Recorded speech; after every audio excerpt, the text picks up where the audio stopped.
पंढरपूर विधानसभा मतदारसंघामध्ये एकूण 337 मतदान केंद्र असून प्रत्येक मतदान केंद्रासाठी एक याप्रमाणे 337 मतदान केंद्र स्तरीय अधिकारी नेमण्यात आले आहेत. 1,83,292 पुरुष मतदार तर 1,71,823 स्त्री मतदार व इतर मतदार 23 असे एकूण 3,55,138 मतदार आहेत.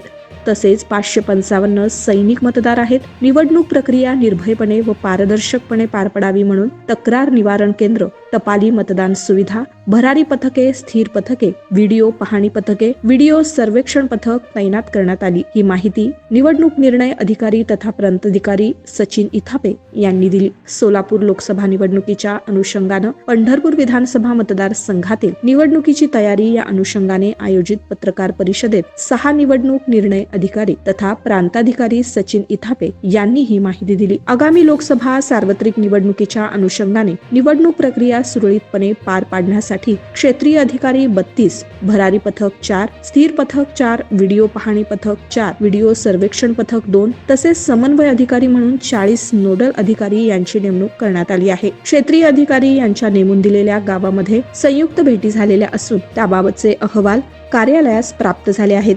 तसेच यापूर्वी सर्व मतदान केंद्रांची MAF सुविधाबाबतची तपासणी पर्यवेक्षक व मंडळ अधिकारी यांच्याकडून करून घेण्यात आली आहे. लोकसभा निवडणुकीसाठी 85 वर्षावरील मतदान संख्या ही 5,354 आहे, तर दिव्यांग मतदार PWD 2,587 इतकी आहे. ज्यांना मतदान केंद्रावर मतदानासाठी येणं शक्य नाही अशा मतदारांना होम वेटिंग सुविधा देण्यात येणार आहे. त्यासाठी पथके नियुक्त करण्यात आली आहेत. पंढरपूर शहरात मतदान केंद्र क्रमांक 72 गौतम विद्यालय पंढरपूर हे संवेदनशील मतदार केंद्र म्हणून घोषित करण्यात आले आहे. तर 173 मतदान केंद्रांवर वेबकास्टिंग करण्यात येणार आहे. मतदान प्रक्रिया राबविण्यासाठी शासकीय धान्य गोदाम पंढरपूर येथे स्ट्रॉंग रूम तयार करण्यात आली आहे. तर प्रांताधिकारी कार्यालय येथे कंट्रोल रूमद्वारे पथकांवर नजर ठेवण्यात येणार आहे. त्याचप्रमाणे आचारसंहितेबाबत काही तक्रारी असल्यास सी-विजिल ॲप वापरण्यात येत आहे. भारत निवडणूक आयोगानं जाहीर केल्याप्रमाणे आदर्श आचारसंहिता दिनांक 16 मार्च रोजी पूर्वलक्षी प्रभावानं लागू झाली आहे. 42 सोलापूर लोकसभा मतदार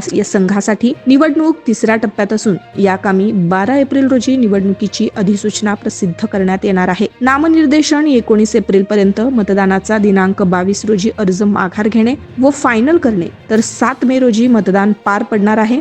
मतमोजणी दिनांक 4 जून रोजी होणार आहे, तर निवडणूक प्रक्रिया पूर्ण करण्याचा दिनांक 6 जून हा आहे. 16 मार्च रोजी आदर्श आचारसंहिता जाहीर झाली असून 252 पंढरपूर विधानसभा मतदारसंघातील सर्व राजकीय पक्षांचे भित्तीपत्रके, घोषवाक्य, पोस्टर्स, बॅनर्स, झेंडे तातडीनं यंत्रणेमार्फत हटवण्याचं काम चालू आहे. नियंत्रण कक्ष, आचारसंहिता कक्ष, सी-विजिल कक्ष स्थापन करण्यात आला असून याचा संपर्क क्रमांक 0218299099 असा आहे. मतदार जनजागृतीकरिता स्वीप कार्यक्रम सुरू आहे. 16 मार्च पासून मतदाराचे नाव मतदार यादीतून वगळणं बंद झालं आहे, मात्र नाव नोंदणी सुरू राहणार आहे. मीडिया समन्वय अधिकारी म्हणून मुख्याधिकारी जाधव यांची नेमणूक करण्यात आली आहे. 252 पंढरपूर विधानसभा मतदारसंघामध्ये निवडणूक कामी अधिकारी कर्मचारी वर्ग नियुक्त केलेला असून प्रशासकीय तयारी अंतिम टप्प्यात आली आहे. सदरचे निवडणुकीचं संपूर्ण कामकाज 6 निवडणूक निर्णय अधिकारी तथा प्रांताधिकारी सचिन इथापे, अतिरिक्त 6 निवडणूक निर्णय अधिकारी सचिन लंगुटे,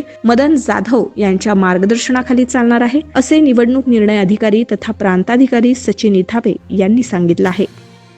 माननीय भारत निवडणूक आयोगाने सार्वत्रिक लोकसभा निवडणूक 2024 अंतर्गत निवडणूक कार्यक्रम घोषित केलेला आहे. त्या अनुषंगाने पंढरपूर विधानसभा मतदारसंघातील तयारी पूर्णत्वास आलेली आहे. निवडणूक कार्यक्रम घोषित झाल्यापासून आपले विविध कक्ष, त्याच्यामध्ये प्रामुख्याने आचारसंहितेशी निगडीत कामकाज, आपली विविध पथकं आहेत, ज्याच्यामध्ये फिरतं पथक आहे, स्थिर पथक आहे. फिरती पथकं आपण ऍक्टिव्हेट केलेली आहेत. आपल्या मतदारसंघामध्ये 2 आंतरराज्य चेकपोस्ट आहेत, जे आपण कार्यरत केलेले आहेत. त्याचे 24 तास आपण आपल्या राज्यामध्ये, जिल्ह्यामध्ये आणि मतदारसंघामध्ये प्रवेश करणाऱ्या वाहनांची तपासणी आपण सुरू केलेली आहे. याच्यामध्ये निवडणुकीशी निगडीत काही वस्तू असतील, रोख रक्कम असतील किंवा प्रचाराच्या अनुषंगाने, प्रलोभन दाखवण्याच्या अनुषंगाने काही वस्तू असतील तर त्याच्या अनुषंगाने तपासणी सुरू आहे. आपल्याकडे 337 मतदान केंद्र आहेत. याच्या सर्वांची फिजिकल तपासणी आपण पूर्ण करून घेतलेली आहे. काही मतदान केंद्रावर मूलभूत सुविधा उपलब्ध करून देण्याच्या आहेत, त्याची तयारी आपण सुरू केलेली आहे. मतदानापूर्वी सर्व मतदान केंद्रांवर दिव्यांगांसाठी रॅम्पची सुविधा, पिण्याचं पाणी, पुरेसं फर्निचर, लाईट, तिथं प्रवेशाची साधनं, ह्या सगळ्या गोष्टी पूर्ण केल्या जातील. ज्या ठिकाणी 5 किंवा 5 पेक्षा जास्त मतदान केंद्र आहेत तिथं मतदारांना सुविधा व्हावी म्हणून आपण एक बूथ लावणार आहोत, जेणेकरून तिथं मतदारांना त्यांची नावं मतदार यादीत सापडण्यासाठी मदत व्हावी. एक अल्फाबेटिकल मतदार यादी त्यांच्याकडे दिलेली असेल, जी केंद्राध्यक्षाकडे पण दिलेली असेल, जे त्यांना मतदान करण्यासाठी सहाय्य करतो.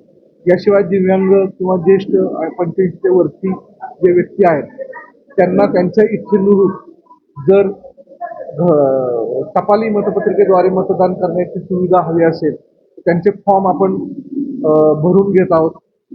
ते मतदान केंद्रावर आले तर निश्चित त्यांचं स्वागतच आहे. त्यांना सर्व प्रकारच्या सुविधा, मग दिव्यांग असेल तर त्यांना रॅम्पची सुविधा किंवा मदतनीसाची सुविधा, वाहनाची सुविधा आपण उपलब्ध करून देणार आहोत. सर्वसाधारण मतदारांसाठी आपण सावलीची व्यवस्था, पिण्याच्या पाण्याची व्यवस्था करणार आहोत. लहान बाळ असेल तर त्यांना सांभाळण्यासाठी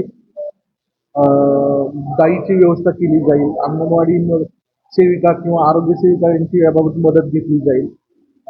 आपले एकूण 35 आपण सेक्टर ऑफिसर नेमलेले आहेत. त्यांच्यामार्फत आचारसंहिता आणि इतर कामकाज याच्यावर लक्ष ठेवलं जाईल. प्रत्यक्ष मतदानाच्या दिवशी त्या मतदान केंद्रांना भेटी देणं, विविध अहवाल गोळा करणं आणि मतदान केंद्राशी निगडीत कामकाजावर देखरेख ठेवणं हे कामकाज ते करणार आहेत. पंढरपूर विधानसभा मतदारसंघामध्ये आपण एकूण 4 फिरती पथकं नेमलेली आहेत, जी निवडणूक घोषित झाल्या कार्यान्वित झालेली आहेत. याशिवाय 4 स्थिर पथकं आहेत, त्यातली 2 आंतरराज्य पथकं आपण कार्यान्वित केलेली आहेत. आपल्या व्हिडिओ सर्वेक्षण करणाऱ्या 4 टीम आहेत. आपल्याला विविध परवानग्या ज्या द्याव्या लागतात त्याच्यासाठी एक खिडकी आपण बनवलेली आहे, जिथं एका छताखाली आपण सर्व विभागांचे एनओसी घेऊन 24 तासाच्या आत विविध परवाने देत आहोत आणि या परवान्याच्या आधारे आपली व्हिडिओ सर्वेक्षण टीम हे त्या कार्यक्रमाचं व्हिडिओ शूटिंग करत आहे. त्यामध्ये खर्चाच्या अनुषंगानं बाबी असतील किंवा आचारसंहितेशी निगडीत प्रचाराच्या बाबी असतील त्याचं शूटिंग केलं जाईल आणि हे सर्व शूटिंग दररोज संध्याकाळी पाहिलं जाईल आणि त्यातून एक अहवाल आमच्या खर्च विषयक पथकाकडे सादर केला जाईल, जो की उमेदवारांना दिलेल्या खर्चाच्या नोंदवहीशी पडताळून पाहिला जाईल. याशिवाय आचारसंहिता भंगाच्या तक्रारीसाठी आम्ही आमचा जो आचारसंहिता कक्ष आहे तिथं तक्रार निवारण कक्ष निर्माण केलेला आहे. मतदारांना मदत होण्याच्या दृष्टीनं मतदार सहायता कक्ष देखील आपण निर्माण केलेला आहे. आमची पंढरपूर विधानसभा मतदारसंघाची आम्ही कंट्रोल रूम, नियंत्रण कक्ष आम्ही ऍक्टिव्हेट केलेला आहे आणि या ठिकाणी सर्व ही जी पथकं असतील किंवा कक्ष असतील यांच्या बसण्याची व्यवस्था केलेली आहे.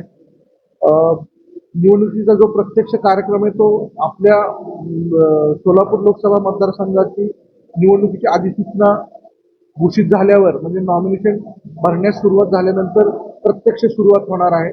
त्यावेळेस आमचं पुढचं कामकाज सुरू होईल, ज्याच्यामध्ये मतदानासाठी ईव्हीएम तयार करणं असेल, पोस्टल मतपत्रिका असतील, तर हे सर्व कामकाज पूर्ण करून प्रत्यक्ष मतदानाच्या दिवशी आमची सर्व टीम, आमची सर्व पथकं ही निवडणूक निपक्षपातीपणे, निर्भीडपणे, पारदर्शकरित्या कायदा व सुव्यवस्था राखून होईल याच्यासाठी दक्ष असेल आणि त्या दृष्टीने आम्ही सज्ज आहोत.